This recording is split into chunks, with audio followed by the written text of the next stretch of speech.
We're born into our names, but we become family by heart. I'm Dustin Gruss, public speaker and family transition coach. When my wife and I found out in the beginning of 2016 that we weren't going to be able to have our own biological children just 7 months into our marriage, we were shook. Little did we know what lied ahead through our journey of infertility, foster care, and where we are now, having recently adopted our two beautiful boys. What we do know is every little bit of help we got along the way was priceless. And that's what we can expect with this podcast. Stories of inspiration and resources to lead you through that journey. From the heartbreak of infertility to the hope and blessings that come with foster care and adoption. We may have different stories, backgrounds, and names, but we're all family here. This is Family by Heart.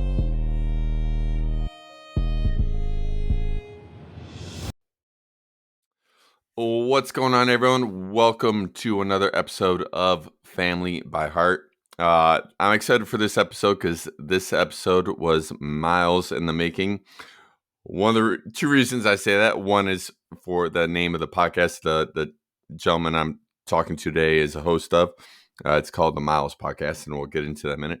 But also, Mr. Steve Miller and we tried to connect several times in 2022 to make this interview happen, and life just kept happening and kept getting in the way. It was illness. It was schedules not working up. The kids wouldn't go down for a nap. It was many things. So this interview is certainly miles in the making. But again, my guest today is Steven Miller. He is an advocate for awareness and education on infertility and mental health, and he is the host of the Miles podcast.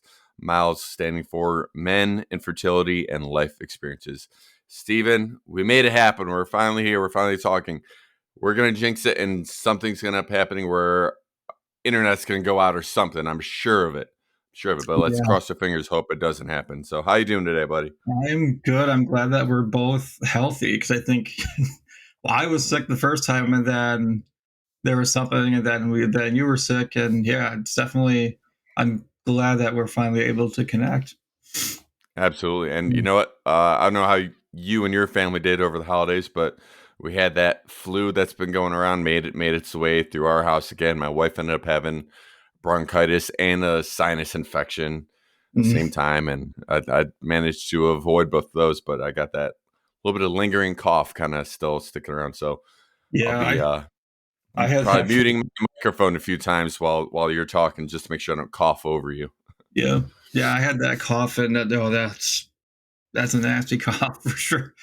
Yeah, absolutely. Weeks, but yeah.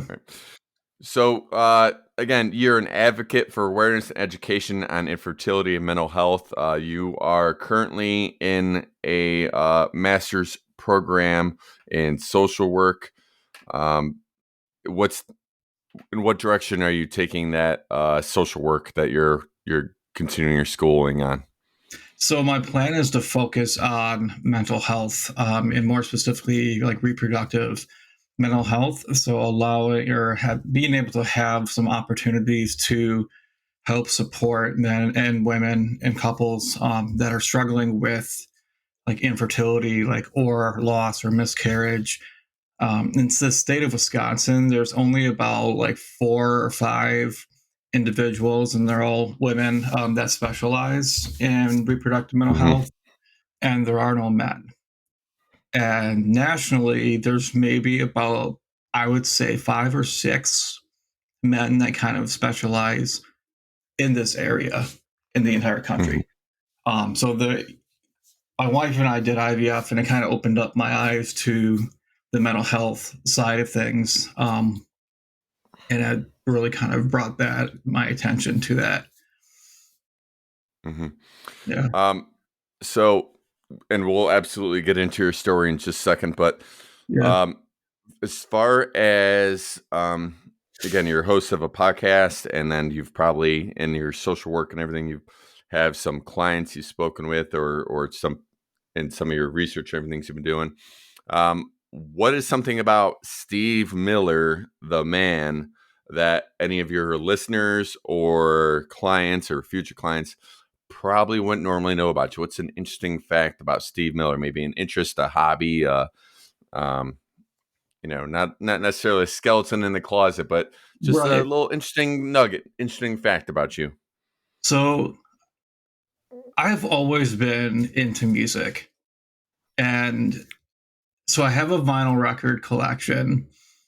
And I've also played a multitude of instruments. I actually started out on trombone, was in was in marching band in college.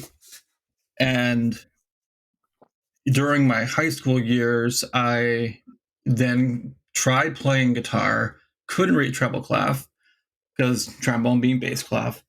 And then I was like, oh, I'm going to switch to bass. It's going to be a little bit easier for me to read the music and stuff. And I remember my band director being on maternity leave, and I was all pumped. I'm like, I'm going to play in pep band. Like, I'm going to play my bass in pep band. And I remember like her coming back, and I was telling her, I was like, hey, I've been practicing bass. I've been teaching myself how to play bass. I want to play in pep band. And I finally convinced her to let me do it. And then I go and play, right? But I forget to tune my bass guitar, and it sounds awful. Like this was Uh, absolutely awful. So then I quickly went back into the band room, like tuned up my bass, and then I played, and then it was good ever since. But I've been playing bass since I was at least 15. So wow. I have 3 or 4 bass guitars because I have one that I bought my first bass. I still have that I bought when I was like 16. I have that's a 4 string, and then I have a 5 string bass, and then I inherited another 4 string, which was like an '87 PD Patriot, I think is what it was called, from my uncle. And my uncle had passed, and he basically, provided that for me, or that was the inheritance from him. And then I have like a little 4 string acoustic bass, so I have probably about four, four Wow. bass guitars. Yeah, so I don't get to play often anymore, but they're sitting, and every once in a while I'll pick it up. There you go. So, most people that play musical instruments have their heroes that they look up to, they idolize, or just believe they're above the best. Now, the fact that you started out trying to do guitar, but then had switched to bass, do you have a famous bass player that you like look up to? It's like your bass hero, your bass Mount Rushmore of bass players, or do you still kind of look up to certain guitar players of all time? Like, is it kind of mixture both, or? So it's a little bit of a mixture of both. I mean, like I finally learned how to play like acoustic. Like I'm not stellar. I can play like basic chords and stuff, um, but I can play. I can hold my own on acoustic. But for bass players, I was in a jam band for about 2 years in college, and we were pretty successful, at least locally. And I remember going to go get lessons because, like, I was in college. I had never had lessons myself. I was like, I should go get lessons. Like Mhm. I went to the music store and signed up for lessons, and the instructor said that he told me that like you're a better bass player than I am.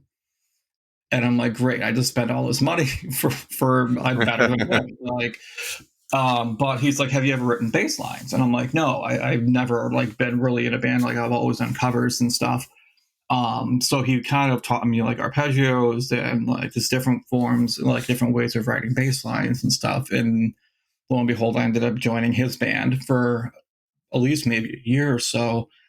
Band ended up breaking up, and then I ended up in a jam band, which I have never even heard of jam bands like until this point. And I got connected and I played, and I was like, this is awesome. I loved it. So I love jam bands like Bruce McGee, Fish, if you want to go old school, like Grateful Dead.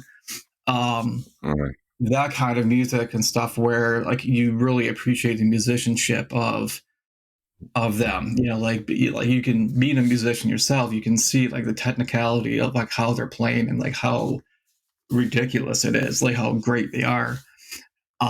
But to make a long story short, like when I'm modeling, like trying to write bass lines, I'm really basing it off of John Entwistle from The Who. Mm, He had a lot of very melodic bass lines, like very moving, like connecting from the bass root of a chord all the way to the next chord, like building those lines and very melodic. And I always loved that, because at the time, punk rock music was very big, like Green Day and Simple Plan, Sum 41, which actually, of all the punk bands, Sum 41 is my favorite, but mm, um, it was all one line. It was just one note hitting over and over again. I'm like, that's so boring. To me, it was like right. very boring to play. I'm like, I want to be able to like move through, chords and stuff. And John Entwistle really did a nice job of like being very, very melodic with his bass lines. And then for like a current modern day, like the bass player that makes me want to quit and never, because I'll never obtain his professionality, like is Victor Wooten. He can do the slap bass, like it's ridiculous. I mean, the guy's a phenomenal player. Like he would play with Bela Fleck and the Flocktones, like he was a bass player there, and then he has some solo Mm, albums. And like, if you can do a solo album as a bass player, you got to be mm, doing something yeah. good. Um, and he does this double thumb technique where he slaps like both sides of the string, like with his thumb, like on Wow. both sides. It's just like I can't even figure out how the heck to do it, but he's just a phenomenal bass player to listen to. Um, Huh. yeah, so those are like my two John also Victor Wooten, and then yeah, I mean for guitar players, I mean obviously like Jimmy Page and um, Led Zeppelin, it's a big one. Yeah, there's a lot of good players out there. Oh yeah. Oh I'll yeah. just say Humphreys McGee, like my favorite all-time band of all time. I've seen them 5 or 6 times, still playing. Um, Brendan Bayless and Jake Senger, two phenomenal guitar players. They all got their degrees from music degrees from Notre Dame, Oh and wow. so like they're phenomenal musicians. And like seeing them live and being able to do the things they do with guitar it's incredible. It's definitely worth listening to. Awesome. Awesome. I never had the patience to learn a musical instrument. I tried with the guitar a couple times. I even remember late 20s, early 30s had after like right after the Guitar Hero and Rock Band phase and stuff, there was Yeah, a video game called Rocksmith that you could hook up a actual real like guitar to your Xbox or PlayStation, and it was supposed to teach you how to play, and like and it would the AI would like be able to tell where you're at as far as your actual playing ability and be able to like kind of teach you from there. And I just didn't have the time, didn't have the patience for it. Like I tried it for a little bit, spent the money on it. Had a ex girlfriend that got me a guitar the one year, and it's like, oh sweet, like try it. And then I just remember just yeah, it just wasn't there, and I didn't have the patience and didn't like the calluses on the fingers and all that. And well, I still kind of would like to maybe learn piano at some point, but um, being a father right now, that's just not in my wheelhouse. Maybe when the kids get into instruments, maybe I'll learn with one of the kids, and we'll learn how to play the piano together. But yeah. we'll see. Yeah, it definitely Um, takes time, and I mean, if you think about it, when we learn, like, well, you don't have other responsibilities to fit in, really. When you're in yeah, high school and stuff, you may have like a part-time job, but really, I mean, you do have that time to really sit down and really learn an instrument. Like, I would love to learn, like, like ukulele or something like that, something different, right? That's not yeah, traditional like guitar or bass guitar or anything like that. Like, um, yeah. Yeah, there's a yeah. guy No, named Jake Shimabukuro, and I'll email you or message you the name. But he plays a tenor ukulele, and I would love to see this guy live because like he like shreds on a ukulele. Wow. It's amazing, like what this guy does. I mean, it's this guy from I want to say he's from Hawaii, but he's got to be in his I was saying mid 30s, late 30s, something like that. He's been doing it for a while, and it's just very. I mean, he can either have it like very like rock driven to very melodic, calming. I mean, it's amazing what the guy can do on a ukulele. Well, and you got those people, the crossovers now that play more of the classical instruments, like Lindsey Sterling with the Yeah, violin. That he does like an electric violin, and it's more like does a lot of rock crossovers. And America's Got Talent, there was the one year there was the Cello Brothers or something like that they play electric cellos, and I think I've seen even recently on like TikTok and stuff. There's a couple females, cello electric like cello players stuff. So it's all over the board, all the different blends of music and stuff. So I think yeah, learning something different like that would be pretty cool, for sure. And music is such a huge part of my life. Going to rock concerts is like my happy place. Just being in the middle of the atmosphere, that energy coming from the stage, and then the energy of the fans putting it right back to the crowd. Just being in the middle. Anytime I yeah, can, I get floor seats and down in the pit, whatever. I'm not really moshing, but just being in the middle of it, it's just such a euphoric high. Like it, it's one of my favorite places. But now with the monopoly that Ticketmaster has on everything and how much it costs to go to concerts these days, yeah, and um, COVID aside, it's been probably close to a year since I've been to a concert, and and then it was like a year and a half before that because of COVID since I'd been to a yeah, concert. So it's disappointing, but yeah. The I last digress. Yeah, I said the last concert I think I went to was July of 2019. I think it was the last one. That would no, I take it back. I went in August. But the one prior to COVID, saw Evanescence, Amy Lee's Oh, phenomenal singer. It was a bucket list. I wanted to see her live. It's one of my favorite female singers, yeah. and um, I got to see Fish live. I had never seen them. I've always seen on Bruce McGee. Um, and I saw Fish with one of our we during our fertility treatments. We actually hosted exchange students, and one of them came back to visit for a month, and him and I went to a Fish concert, and that was an interesting experience for him because he's never seen that side of America. Uh, right. Um, yeah. So, but it was a good show. I mean, it was fun. Yeah. Nice. But yeah, I Uh, was saying, like, most of the jam bands and stuff, they're not expensive. Umphreys was like 30. It's usually like $35 for a ticket, and they play for like mm, 3 or 4 hours. nice. So I remember seeing actually Evanescence when their initial like uh debut album came out like years okay, ago. I mean, I think I was probably 21, 22 at the time, so it's probably about 20 years ago. yeah, And they were playing a rib cook-off here in Cleveland, Ohio, and it was them. 12 Stones was there as well. Some other bands, but I just remember going with a couple friends to see them, and it was pretty cool. And one of the yeah, favorite things that they did, like I love their songs, their music, but one of the coolest things they did was they did Smashing Pumpkins cover of Zero, and Amy Lee rocked that. It was just awesome. It was one of the best yeah. covers I'd seen in person before, and I loved it. So she's That's definitely a awesome definitely talented singer. So for sure.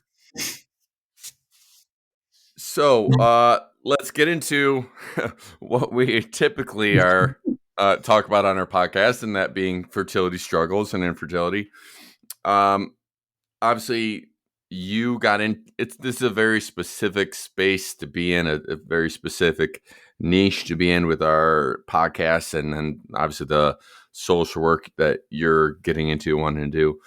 And you got into it through your personal experience. So, why don't you just kind of share with us? I know like your first podcast episode was kind of sharing yours and your wife's experience. So maybe the abridged version of your story, how it came to be, get into the space that you're in, deciding to continue with your education in the space, and all that. Yeah. So my wife and I got married in 2009, August 8th. And it was shortly after that we had moved to Virginia. My wife was a teacher and had a job out there teaching. I had just finished my master's in experimental psych and didn't have any job prospects or anything. So we ended up moving out there, and I ended up finding a job working with teens. And if I would have looked back like before that, like and tell myself, oh, you're going to be working with teens, I would have laughed and it would have been like, yeah, right, I'm not going to do that. And I was like, okay, well, that's really the only position that's really available. And it was a very rural area. And I'm like, okay, well, I'll try it, and see if I like it. And like, I applied. They weren't even hiring. I was just like, hey, if here's my resume. I'm really interested in like working for your company. And I remember going back and they ended up hiring me, and it was either that or working at Tyson Chicken, like cutting chickens. And I'm like, I really don't want to cut chickens. Like, not that there was anything wrong with that, but as this wasn't my personality, it wasn't my style. So we ended up out there. We ended up not trying, I guess, like stopping birth control, any sort of contraception. And um, about a year later, a year and a half or so. And yeah, it just wasn't happening. But we're also like, okay, we're 19 hours away from home. There's, Mm-hmm. like we need to get back to Wisconsin, because like we would travel, we'd wake up, leave by 5 a.m. and get to my parents' house in Wisconsin by midnight, which is midnight their time in Central. So it was literally a 19-hour drive. We'd drive it all the way through. And I finally landed a job in Milwaukee, and that meant leaving her. Like, so she was in Virginia, I was in Milwaukee, and then Mm-hmm. we moved her back in June, and then we really kind of started trying, And it wasn't until we finally got, like really into our house, we both got into jobs that we were going to be there for a while. And Mm-hmm.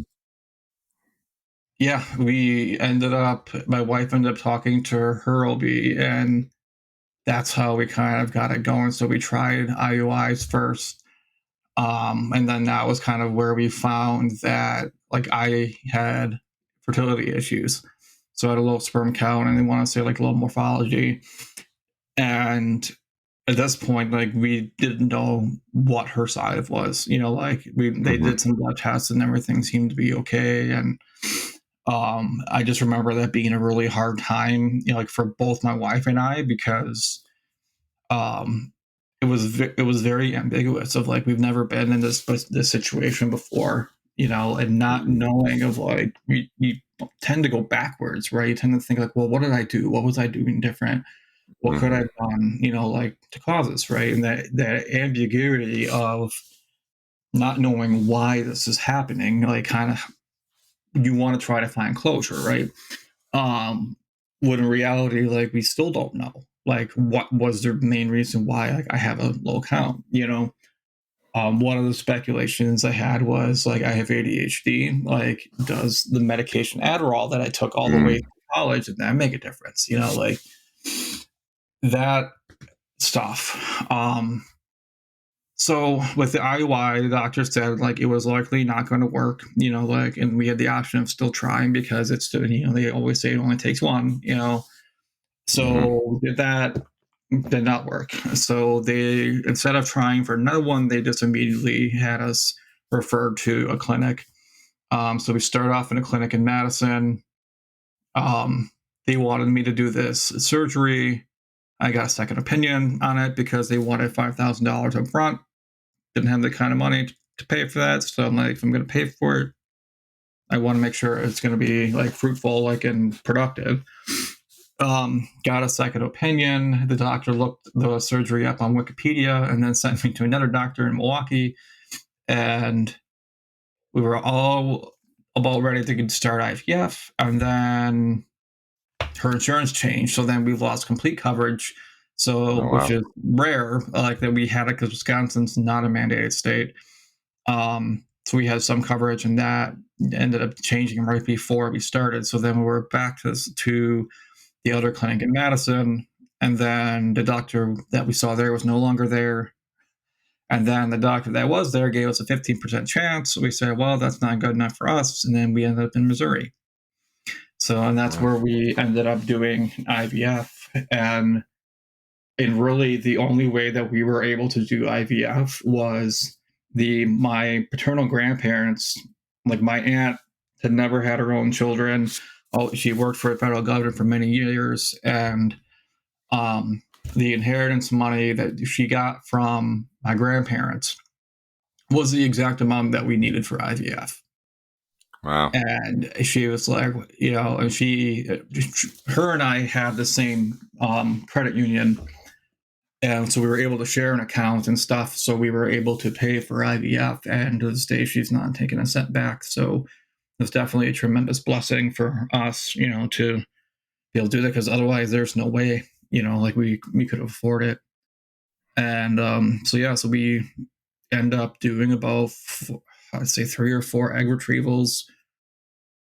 And then, we fertilized. We had 7 embryos. We transferred one in December of 2017. That one did not work. So January was a really dark time for us.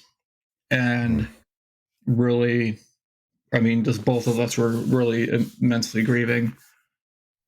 Even though they tell you the first one doesn't always work. But Hmm. so then we went back to the drawing board. We kind of did a mock cycle. And then in March, we transferred 2 embryos this time. And now those embryos have turned into now my 4-year-old twin boys. Oh, So, wow. yeah. Wow. So an interesting fact about them is that they have 2 different birthdays, because one of them was born at 10 o'clock at night and one was at 4 in the morning. So it's between them, so they each have their own birthday. So So, no, I was about to say, like, so does that make them Irish twins because they're twins with different birthdays? But no, that's I just think there's a an year between them. I think is right. I think it's yeah, Irish. yeah, Yeah. yeah. Well, that's what our boys are through adoption. They are biological, like half brothers, same mom, different dads, Okay. but they are 356 days apart. So while we were fostering the older one, we found out about, I guess it would be like 4 or 5 months into the fostering process, that mom was pregnant again. And um, my math might not be correct there, but regardless, Yeah. because I was the youngest of 3 and my wife was the oldest 3, we knew how important having siblings were. So we agreed to take the newborn, the baby when it was born, to Yeah. help keep the brothers together. So if they went back to family or were adopted by someone, that they would be able to stay together. Little did we know that we were going to be the ones adopting them and keeping them together. So Yeah.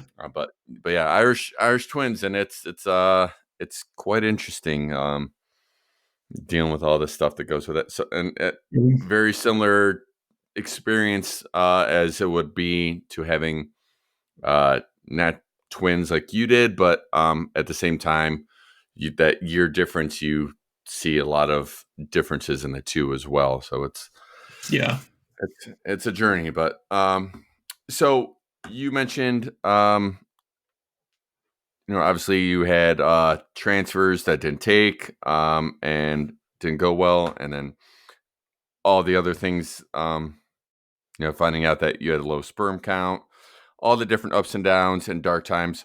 What was an outlet that you had and turned to for grieving and dark times and frustration and anger and all the things that build up with infertility? And what kind of outlets did your wife have for that, and did you guys have any kind of outlets that you turn to together as well, like counseling or anything, especially considering that you're going into social work, or you do social work with infertility? Yeah. There's a few things. At that time, honestly, I was really big into yoga, and I'm starting to get back into it now that I can find a little bit of time here and there to try to do it. Um, but I mean, I was doing it at least every other day, like, and I was doing it through YouTube. Like, I did yoga with Adrienne, which is Mm-hmm. a phenomenal, like, one of the reasons why I like her a lot is because she really teaches it in a way where it doesn't matter what level, if you're a beginner, an intermediate, or advanced. Like, she shows you like how to do just beginner, all the way up through. And so I would just honestly just do a YouTube video, and I would just do yoga. Um, I had some connections through like church I was going to. And I remember talking to our pastor and said, like, hey, do you know anybody that has gone through this? And sure enough, there was another couple in the church that had gone through IVF. And so they had like Bible study group. And I remember joining it and was able to kind of connect with him. And I still kind of talk with him every once in a while, even despite us leaving that church. Um, yeah, so I mean, that was a good connection and stuff. The weirdest one that we did was we hosted exchange students. So we had three. So all of them were there through a piece of IVF. So we had two from Germany and then one from Norway. So like the first one from Germany, Norway, and then Germany again.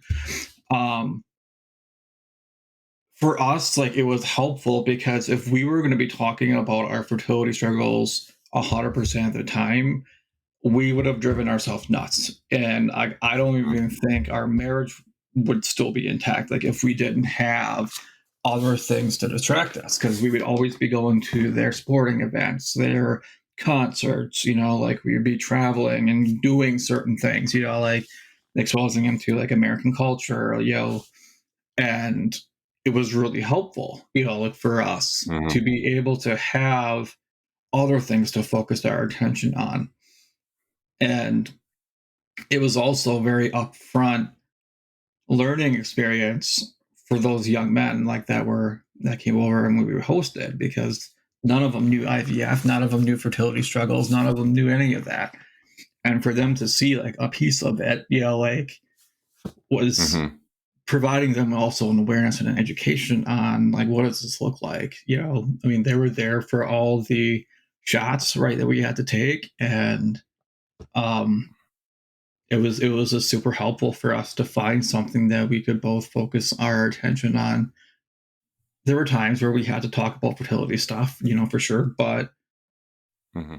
being inundated with it is like, you get into that what if thinking and you get into that rabbit hole, and it's not productive at all. Right. So that is kind of what we did as a couple to help our struggle, was by focusing, allowing us to focus on other things. The funniest thing though was like being at parents' night for sporting events, right? And they're all looking at us like we're at this point, like we're in our like late 20s, like maybe early 30s, and like we're the youngest parents out there, and like people are like questioning like, what age did you have? I'm like, they're not ours, like, yeah. But it was honestly a great experience. It was, like, it allowed us to practice kind of like our parenting skills, like we really had to like step up and like be responsible and everything. But Mhm. it was a great experience. We'd love to do it again someday, maybe when our boys are a little bit older and not tornadoes in the house, All right. cleaning it up. But um yeah, those were, I mean, some things. I mean, I did do counseling. I would say it was somewhat helpful. The only reason why I say it was somewhat helpful is because the therapist in itself did not have that kind of direct experience. And not that you have to have that direct experience to be a good therapist, but he didn't really know the IVF process and really what the mental health struggles were. His Mm-hmm. nephew had done IVF, so he knew a little bit about it. But I mean, if I were to go back, I mean, nowadays everything you can do telehealth. I think Mm-hmm. that opens up a lot of doors, for people, because when you're trying to manage fertility treatments and then time schedules and like you're traveling, for us, it was 5 hours to St. Louis. So we would drive 5 hours, do our 30-minute appointment, fuel up, eat lunch, and drive 5 hours back. We did that Mm-hmm. at least a couple times a month, and um, our nearest, person that was specializing in fertility issues was an hour. So like we're already like traveling all this much. It's like it wasn't in the forefront of our mind to like, oh, we should do counseling, like because of we're already taking time off of work. So like telehealth has definitely been a huge silver lining of the pandemic, is being able for people to be able to do the therapy like in their homes, like or on their lunch break or finding those ways. Yeah. Yeah. Yeah.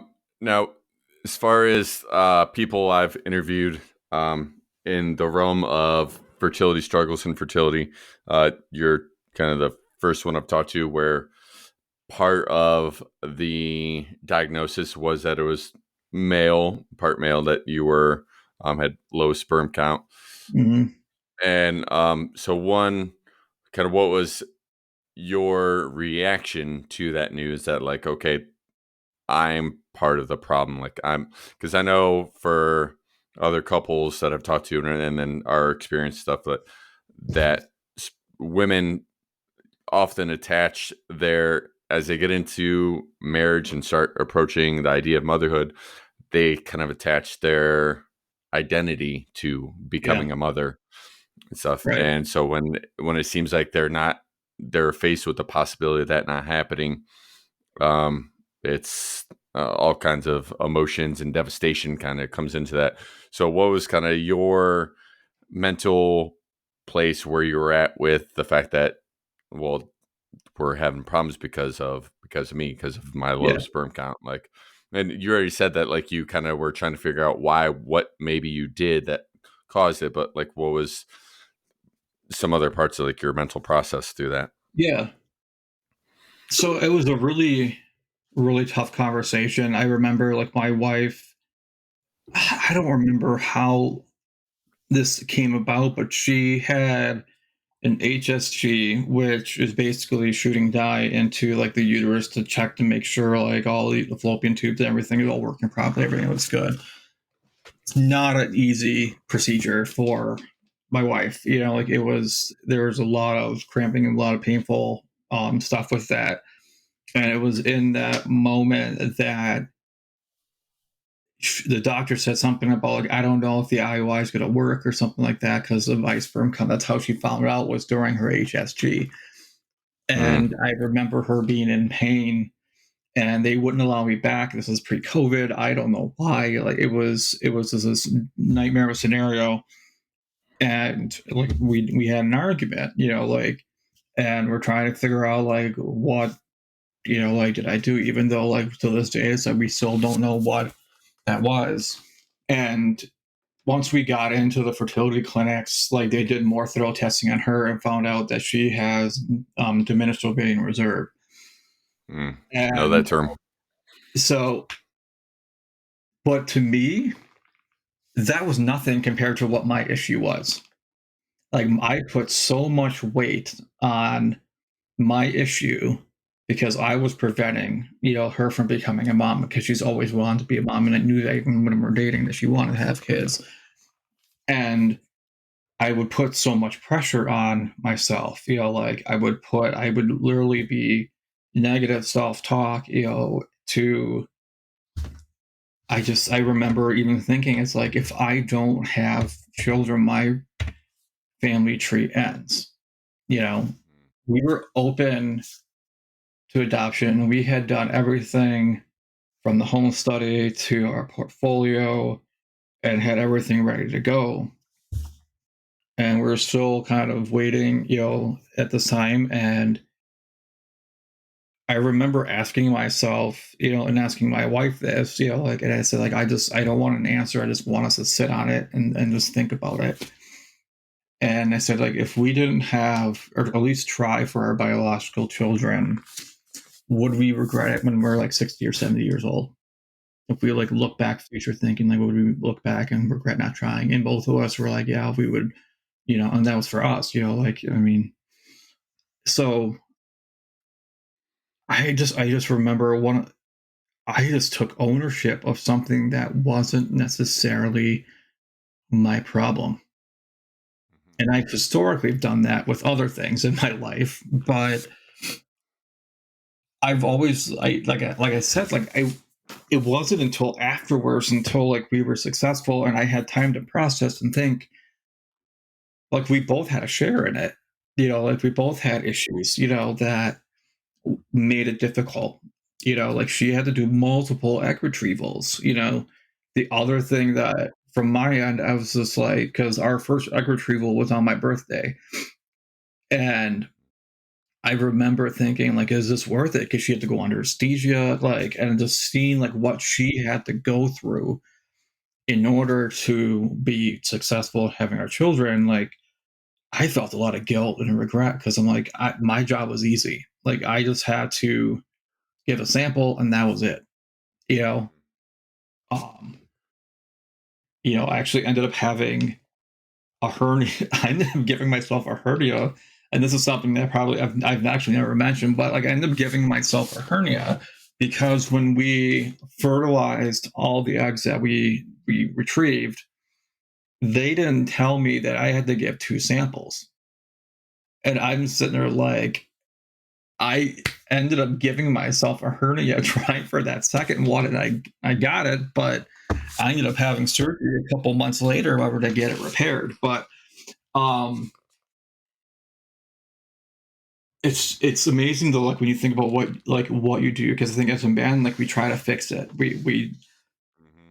always try to figure out what we can do to make things better, and in some instances, it was a good thing we did. Like that I was able to say like, hey, like when we talked about going to Missouri, like we were, like I said, a lot of times we would get up to a point and then back to square one, like it's like move back, don't go past go, like all that kind of stuff. And I remember looking at the map and looking at Google Maps and it was like, okay, how far is this clinic from our house to the clinic? Like how far of a drive it is. It was exactly 5 hours. Wow. And for most people, I think that would have been a deal breaker. Like, no, it's too far for us. It was like, oh, it's not bad because we were so used to driving 19 hours, like, or like 5 hours is really not a lot for us, so we did it. Um, but the fertility clinic staff there like was amazing. They're very positive. It makes a world of a difference, when the doctor believes that like you have more than a 15% chance, which one of the clinics gave us. And there was just a lot of guilt, a lot of depression, anxiety. And I can remember because at that time that was working in crisis services for a county, and we were short term. So we were like a 60 to 90-day program. So, and these were like teenagers and kids, adolescents that were coming out of hospitals or having like a mental health crisis. And what I would do is like help curate a crisis plan like for the family, and then also link them to services. And I can remember driving down the freeway to a visit and freaking out and having a panic, like that they're going to ask me if I have kids. Because in social work, a lot of time parents will ask, do you have kids? Because it's almost like a qualifier, right? I mean, qualifier for your experience. Like if you don't have kids and you don't understand, which is completely not true, you know.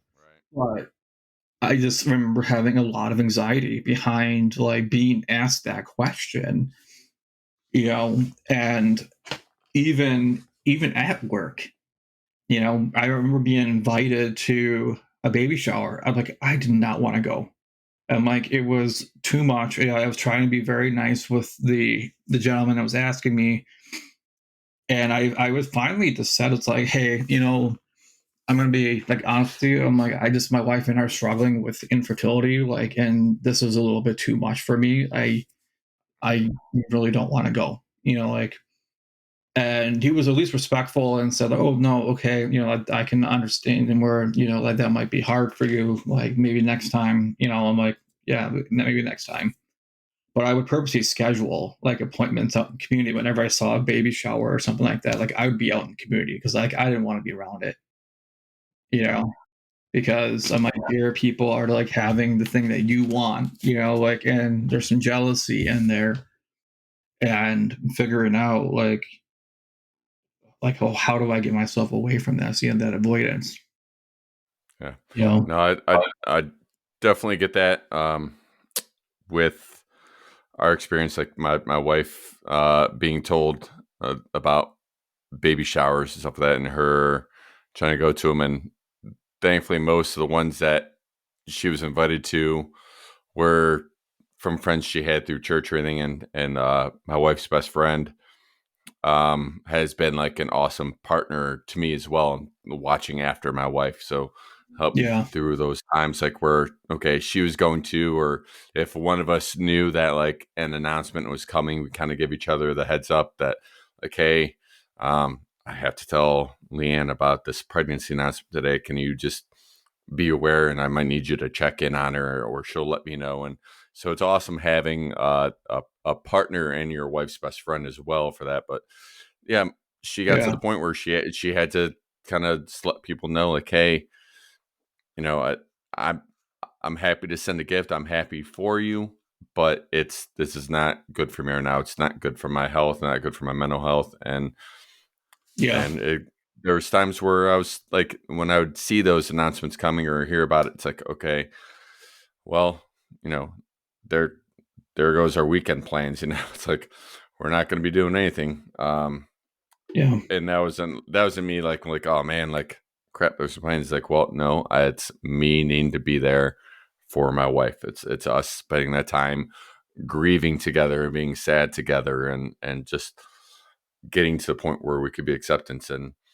And even now, there's been times since we've adopted our boys and fostering and all that, like where there were still times where like every like 4 or 5 pregnancy announcements, like one would pop up and it'd be a little bit difficult for her. But we finally gotten to the point where it's like, okay, she's happy, like literally happy for the friend or family member, whoever it is, and it's like, okay, we're yeah, because we know now that we weren't meant to be parents of our own children, like our boys that we have. We are meant to be their parents. So yeah, it's a long process to get there, but having that communication and support for one another, and support groups again, like or support within your group, your circle of influence is huge. Again, like my wife's best friend. So yeah, yeah. And my wife had a couple of people that she connected with, like Facebook groups, and then the clinic had like a Facebook group as well that she was able to connect, and she's still part of, like, and trying to be a support for others and stuff. And I mean, that I think is the biggest thing too, is when you have that experience, is like being able to give it back somehow in some capacity. Because not only does it help other people like understand like that they're not isolated, they're not alone in this experience, but it also helps you process your own, experience of like, why did I go through this journey? mhm, You know, absolutely. and that's where a lot of my advocacy and stuff kind of stemmed from, was I have this experience, what do I do with it? You know, and I just remember one night just writing down like just different ideas, like different ideas if I wanted to do a nonprofit, what research ideas could I do? What, like advocacy stuff. I think about like resolve and like trying to pass legislation, like that kind of stuff, very social worky kind of things, you know, and I strongly feel like this is in our wheelhouse. This is what social work does. And then I quickly found out that we don't talk about infertility and mental health in our school, in our education. And I'm like, that's a problem. Because I think about, I think there's three things I think about. One, if our future clinicians or therapists aren't aware about infertility and its impact on mental health, how are they supposed to support somebody that is struggling with infertility? And it doesn't even matter whether or not couples use fertility treatments or not. The struggle of infertility, in general, and research will show or has shown that the psychological distress is equivalent of receiving a cancer diagnosis. And it's huge, Yeah. and people may say, like, well, yeah, you won't die from it. You won't, but realistically, your family tree will end, and then your existence, you'll eventually. So it's preparing the therapists to have an idea of, like, what is this experience like, and to kind of dispel some of the myths, right? We think about the platitudes, or the unsolicited advice of, like, you should just relax, you should just do it on a Friday, you should just go on vacation, and a lot of those are stemmed from myths, or anecdotal evidence, there's no proof that stuff exactly works. So, Right. which could create an atmosphere of no one gets this, right? So if you go to therapy and they're like, oh, well, yeah, Rex will just get pregnant. You don't know that. They may not, there may be other alternatives, and stuff. So it's about educating that. It's exposing people in their 20s. I would say typically 20s, because I'm in my 30s, I'm in school, but but it's exposing the younger generation, right? The next generation that at this point, like, they're not thinking about building their family. They're thinking about, like, their careers, what they're gonna do, right? But Mm-hmm. at some point in their 30s, like, let's say, like, or even late 20s, like, they're gonna be start thinking about having a children or having a family, right? So it's providing them education and awareness about fertility struggles. Like, what are your options? Fertility treatments aren't the only thing. There's foster care, there's adoption. There's many ways to build your family, and providing them, like, an education of, like, what is normal, because that was something that when I was going through it with my wife, I had no clue what was normal, like, what was a normal feeling, what was a normal response, what was a normal thought. Like, it was completely, like, and when I would it was completely unknown to me, because, like, I would look online and look for, like, what is this, there was very, like, what was normal, there's very little research on it. Right. Like, that's even a bigger problem. you know so not only, like, providing awareness and education for them so they can have an understanding of what that might be like, but it's also the likelihood that one of them will know somebody that's experiencing infertility is likely, is very high, since it's 1 in 8 couples, which to me, I think it might even be more, to be honest, because we're not even using the statistic of the people that aren't using fertility treatments. We're basing it off of fertility, like people who are going for IVF.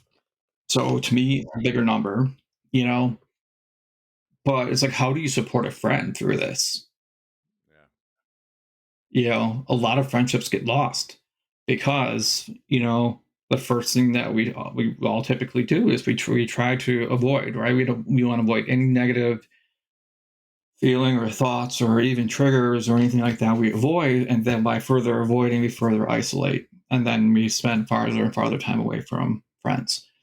And some friends are very supportive, and some are just, I don't get it. I just don't understand why she's so being mean. Why can't she come to my baby shower? Right. It's like they have this idea that getting pregnant is super easy because that's Right. what they've been told their whole life. You Yep. get sex ed in grade, in what, fifth, sixth grade, whatever grade they do it, and they tell you that you could have sex once, get pregnant. And for some people that's the case, but that's not everyone. Right. So they have this idea that, oh, I'm just going to get married and have kids. It's just that easy. Yeah. and that gets stuck, right? And then that's like, it's not easy, but it is, because I've been told my whole life it is. So it's Right. like changing that narrative that getting pregnant is super easy, like, and how do you support a friend, or how do you understand what's going on in your own mind through this whole journey? Yeah.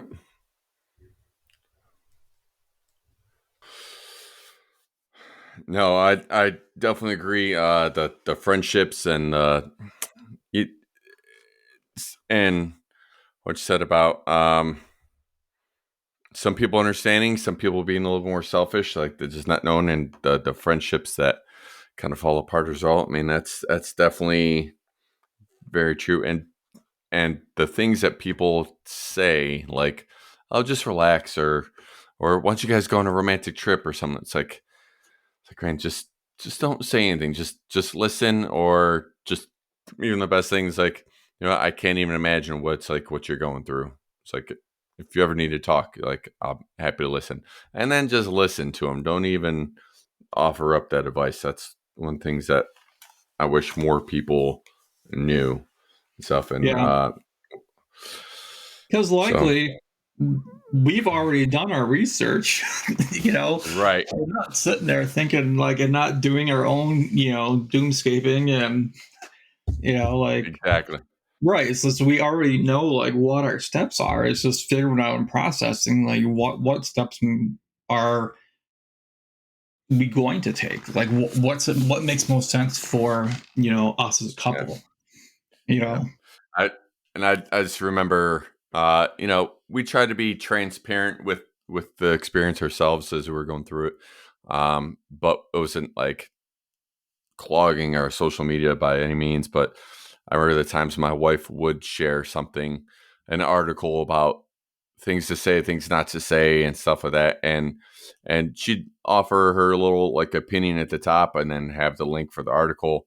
I just would remember, like, people that clearly did not take the time to read the article, because they would say, like, one of the first three things, their comment would be one of the first three things of what not to say. It's like, Yeah, really? Like, you're trying to be supportive, but you're not even taking the time to read what we're sharing and stuff. So it's just yeah, amazing to me. But but you also have to remember they're doing it with good intentions.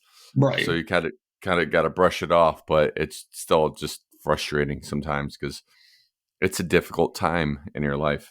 Yeah. That's why I think So it's so important to have those conversations with that next generation. And yeah, it may not be like a hot topic for them, because they're probably thinking, like, well, I don't want to, like, I don't want to have kids right now. You might in their 30s, you might later on. Like, I remember, like, reaching out to, like, a reproductive justice group, and I said, like, hey, you should talk, about infertility. And it's like, oh, like, we do talk about it, but they're not interested. They're going to be. I'm like, you're really doing them a disservice by not talking about this. yeah, You know, absolutely. so And that brings me to your podcast, Men, Infertility, and Life Experiences, the Miles podcast. Um, so, kind of, if you want to share some of the guests that you've had on, well, tell me a little bit how about you came to the decision to start the podcast, and then the kind of the range of guests you've had, and then to finish off, maybe like one of the most interesting things that you learned from the any of your guests at your podcast. Like, what's been one of yeah, your biggest takeaways? okay, yeah. So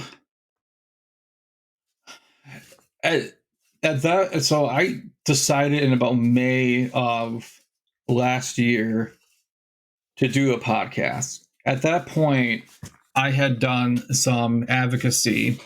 Hold on a second. Licking plastic bags, and I'm like, I can't focus. Um, so at that point, like, I had done some advocacy. I've done some podcast episodes that were more social work related. So I had done, like, the NASW, which is the professional organization for social work. I had done NASW talks. Um, And partly the reason why I was doing that was a lot of professors will use podcast episodes as assignments, to listen, to give people all different forms of media to be able to, understand, content. And I'm like, what better way than doing an episode, right? So Mhm. I started emailing, and I finally convinced them to have me be a guest on it. And then that led to another one. And then I've done to another one, so in total, I've done like 5 or 6 episodes that were all focused on social work, just bringing the awareness to the social work field. Because, like I said, in our education, we don't talk about it very rarely. I'll say then never, but it's very rarely that we, learn about this. And I had been a guest, so I got to kind of see like the inner workings of like how do they run a podcast and how do they record it and how they do this stuff. And it was about me that I was like, you know what, I really should do my own, because I want to put something out there for men to understand that they're not alone, and to have content that's like relatable. It's something that I wanted for myself. I wish something that I wish there was out there, like when I was going through it, and there wasn't. Like there may have been one from the UK or Australia, but there wasn't one in the United States. And I really wanted to highlight different stories, and not just my story, because my story is different from everybody else's. Everybody has their unique story, Mhm. but I also wanted to highlight different aspects of of not even just fertility treatments, but those who do foster care, those who decided to do the adoption route, like those who did IUIs, um, Mhm. really just wanting to highlight the male experience, because it's not talked about. Like a lot of us men aren't going to bring it up to our buddy when we're golfing or whatever, hanging out. We're not going to bring it up, right? So it's being able to give them a story, an experience that they could listen to on their commute, like they can listen to in their headphones. It doesn't even have to be outwardly shown that, hey, I'm listening to this podcast, like, but it's really to highlight the experience of the male, because it's often the men in infertility treatments, at least, are the silent partner. Like they Mhm. have one job, that's it, right? And but that doesn't also mean that they're free from emotional issues. You know, I wanted to know, what was that normal experience like? What did other men feel like? So that kind of what stemmed my podcast, was being able to highlight the different experiences and stuff for men, so at least one episode could resonate with someone. And my first podcast like episode was my story, and I strategically started or had published it on Father's Day, because oftentimes, I think we can all understand how Mother's Day is tough, for some mothers that are, with infertility and are on that journey. Men also can struggle with Father's Day and Mhm. being a dad. Like, am I a dad? Do I even count? I mean, I remember back in the day when they used to say, like, like all the mothers, like stand up, like in church, and just how isolating that experience was for women, and I think they did it for men too. But I mean, a lot of churches have now changed that practice of just recognizing just, women and men in general on that day. But it was, like I said, like I wanted to kind of highlight that men have an emotional side of it. It's like we don't have the physical side, rarely, unless we're doing, some surgery or testing or, different procedures. But I also don't want us to neglect, the emotional side of it, Mhm. you know. So I had some really, and when I honestly, when I started it, I thought I was going to get 2 guests. I was going to get like 2. That's it. Like I was like, no one's going to like. But you know what? I was like, you know what? I'm going to at least fail trying. I'm going to try. Like, and if it fails, I tried. we move on to something different, like, but shockingly, like, I just started emailing people, and I just remember like asking people like, "Oh yeah, I'll be a guest. Oh yeah, I'll be a guest." Like I had one person, message me and say like, was in a Facebook group. It's like, "Yeah, I'll be a guest." Like, and I'm like, never knew the guy, but he had like Y chromosome infertility. Like, so he had a deletion in his Y chromosome that caused him to not have any sperm at all. And Wow.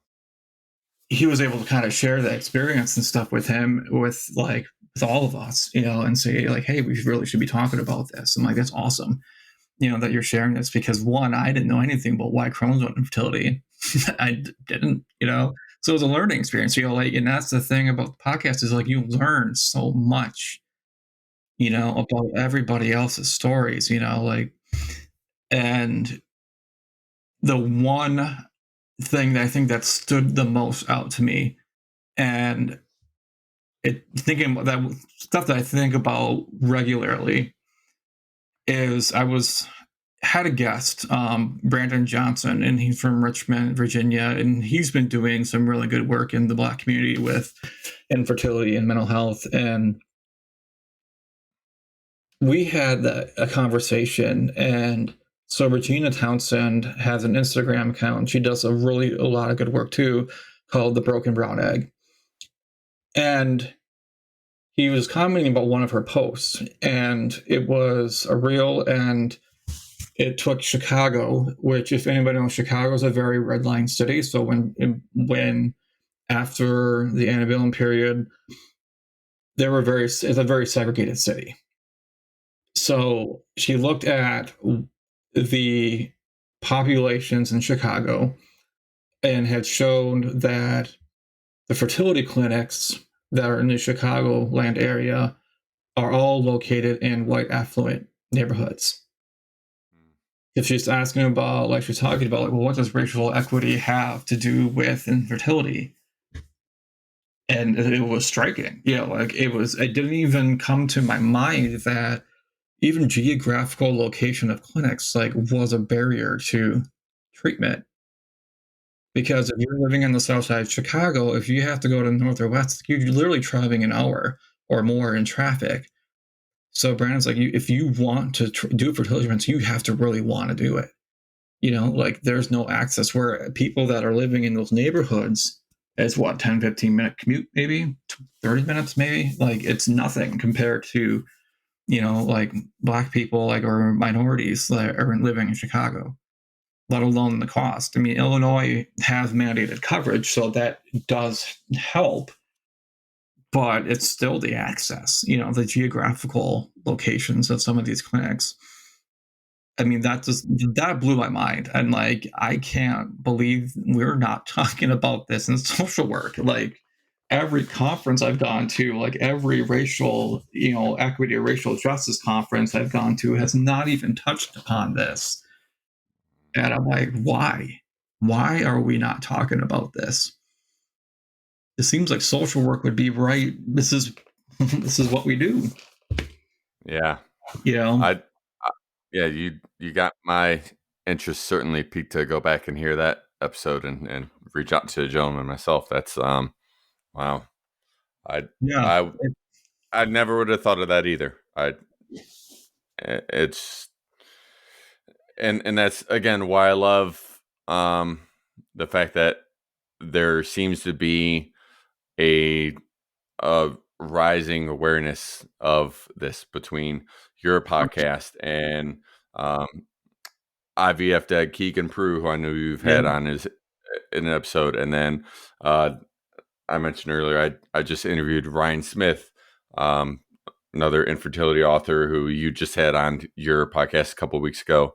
Yeah. Um, even though you recorded last year, like, so just the fact that these things are bringing more awareness and that we are finding surprisingly a larger amount of guests than we would have first expected, because again, even though we're all men sharing, being willing to open and share experiences, there still gets to a point too where it's like, well, ooh, how much do I want to open up?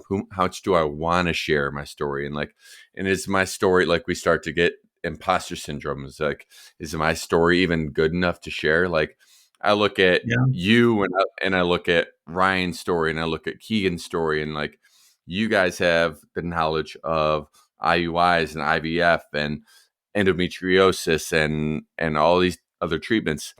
My wife and I never got to that stage. We were diagnosed also with diminished ovarian reserve, and because of family history when it came to cancer and stuff, we were straight up told we do not recommend you doing it. It would be too great of a risk for my wife to get cancer if we were to do it, especially the number would shoot the roof. The risk percentage would shoot the roof if um, the treatments were unsuccessful. It's like Yeah. the hormones are for a reason to transplant into an embryo, into a baby, and to help the development of the baby. But if there's no baby born, all those injections and stuff like has to go somewhere. Right. So now you're increasing that family history risk up through the roof. So again, Yeah. so that's kind of where I'm at. So this podcast is probably a little bit more broad, talking about the different ways a family can be born, but it sounds like that's what you're doing with the Miles podcast as well. I'm talking Yeah. about the foster adoption process and all that. So Yeah, and that's in the works for me for this season, is highlighting like not even just men's experiences, but highlighting like experts in the field as well. So um I have one coming out this Friday. Dr. Carolyn Alexander specializes in PCOS, and I'm like, man, like we don't know our own reproductive systems, let alone females, right?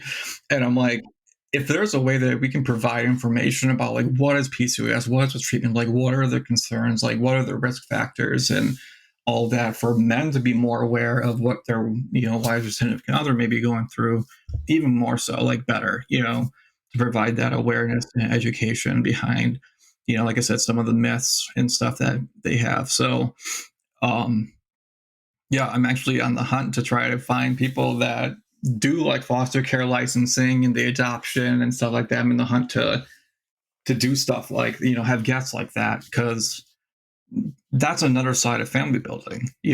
I just don't want the podcast to just be IVF and IUI. Not not that it's that's a route to go, but there are multiple ways of achieving like your family, and it doesn't always relate to fertility treatments, because some people don't even try because they know it's completely out of their scope, like, or out of their abilities to be able to afford it. yeah, absolutely. Yeah. So, And I really, well, like with the education piece, that's really wanting people to be aware of what their options are. Like it's not just IVF. Like IVF is the route that we took. And that was on our hearts of what we wanted to do. That's not everybody's decision. Like my story is different than yours. My different story was different than Brandon's. Like it was, and like I said, like the more stories, like the more awareness we have, the better we can be in understanding what is fertility like. Like in having awareness that my story is different than yours, but that just doesn't mean that it's bad or good. It's just our data stories are different, but we still have infertility as a struggle. yep, absolutely. Awesome. Well, Steve, I really appreciate your time. I appreciate that we finally made this happen and finally linked up and got together for this. Um, where can people find out more about your podcast and more about you as well? Yeah, so the podcast is on the major places that you get your podcast, so Apple and Google, Stitcher, Overcast. If you type in Miles Podcast Infertility, should come up like right up front to the page and stuff. I'm also on social media, so on Instagram, Twitter. I am more on Instagram than I am on Twitter, though. I try to do both. I also have a Facebook page on for the podcast as well that I post content and stuff. So like Facebook, I usually just maybe post like articles or news or anything like that. And um, yeah, on Instagram, like I do a lot of this. Yeah, there's a lot of content about like my experience or just infertility in general. Yeah, Awesome. Awesome. Cool. Well, I will certainly put the links in the show notes. Again, I just appreciate you so much and just having the time to get together, finally making this happen, and just really great conversation. And I appreciate the work you're doing and that you're still striving and continuing to do to bring awareness for the men's experience and just really for the future of people building their family. So yeah, thank you again. It was great talking to you. For everyone else, obviously, like Steve and I said, our stories start out the same, but our families were built a little bit differently, and that's kind of how it works here at Family by Heart. We are born into our names, but we become family by heart, and it doesn't matter how that family gets built. We are all family here. So thank you so much for tuning in. Make sure you tune in again next week. Make sure you check out the Miles podcast, and we will talk to you again soon. yeah. Thanks. Nothing changes if nothing changes. A simple but powerful statement. It describes the action and response of life in the most natural way. And when things do change, they change quickly and pretty drastically. Believe me, I know. In just 2 years, I went from being a personal trainer to a painter to a full-time stay-at-home dad, back to personal training, and that's on top of all my coaching and speaking that I've been doing. And that video is actually from my online course, Goals to Greatness. And while people loved that course and saw success from it, one of the things I kept hearing is that it's getting kind of hard to log into an online course with everything going on in life. That's why I decided to make a change myself and turn my course into this very simple, easy to follow workbook. You can download a digital copy by following the links in my bio. It has all the same great lessons that are in the online course here in a easy to follow, go at your own pace workbook. Make sure you go pick up your copy so you can set your goals and move to greatness. Make 2023 your year of greatness. Keep moving forward and step up to greatness.